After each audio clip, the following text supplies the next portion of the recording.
Assalamu alaikum, I'm Aisha and you're watching SAMAA News.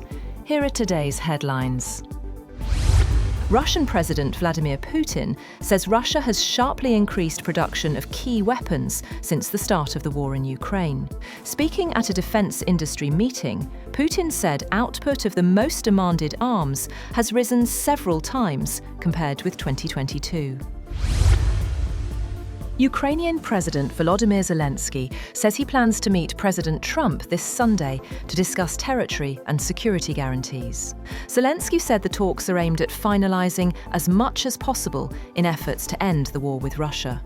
He said talks with US officials were advancing, with some documents on ending the war and Ukraine's reconstruction nearly ready.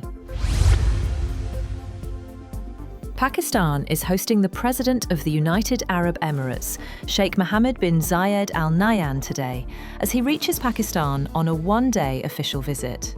Upon his arrival at Noor Khan Air Base, the UAE President was welcomed by Prime Minister Shehbaz Sharif, Chief of Defence Forces Field Marshal Asim Munir, Foreign Minister Ishaq Dar, and other federal ministers and senior government officials.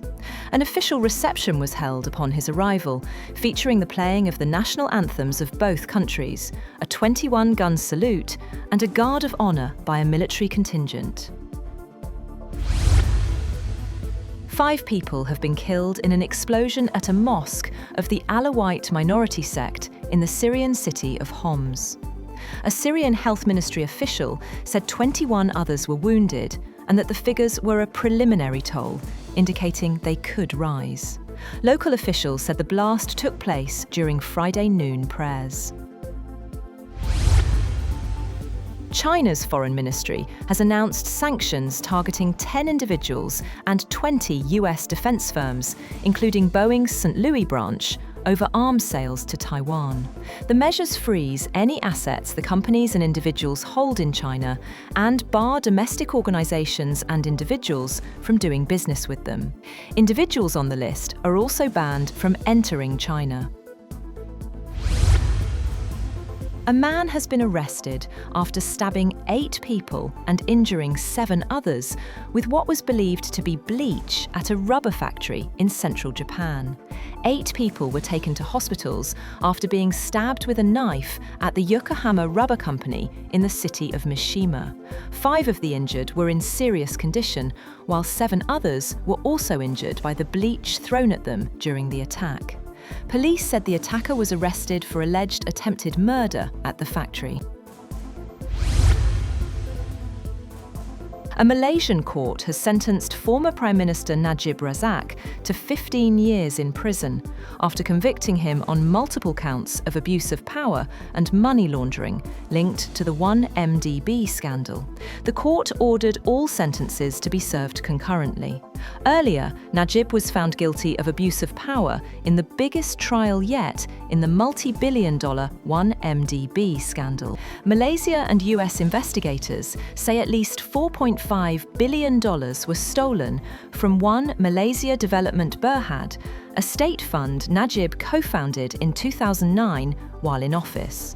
Najib has been charged with 4 counts of corruption and 21 counts of money laundering for receiving illegal transfers of more than 2.3 billion ringgit from 1MDB.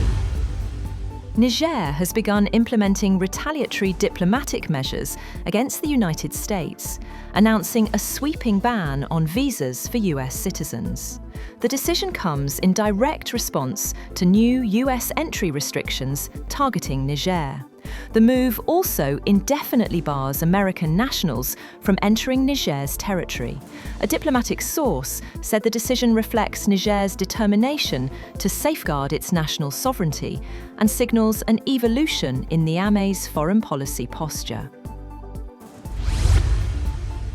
Donald Trump and the US military have claimed that the United States carried out a strike against Islamic State militants in northwest Nigeria at the request of Nigeria's government, claiming the group had been targeting Christians in the region.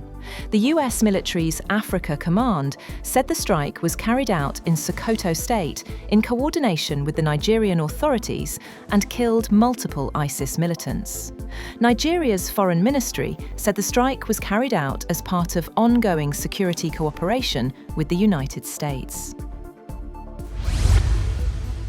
North Korean leader Kim Jong-un has signalled that the country will continue to develop missiles in the next 5 years, as he visited major munitions enterprises in the last quarter of 2025. According to the state media, Kim said, "The country's missile and shell production sector is of paramount importance in bolstering war deterrent." Gold, silver and platinum have hit record highs as speculative momentum and thinning year-end liquidity powered the precious metals, along with markets pricing in more US rate cuts and rising geopolitical tension. Spot gold rose 0.6% to $4,504.79 per ounce, after touching a record $4,530.60 earlier, while US gold futures for February delivery climbed 0.7% to $4,535.20. That's all for now. For more updates, visit www.SAMAA TV. Thank you for watching SAMAA News.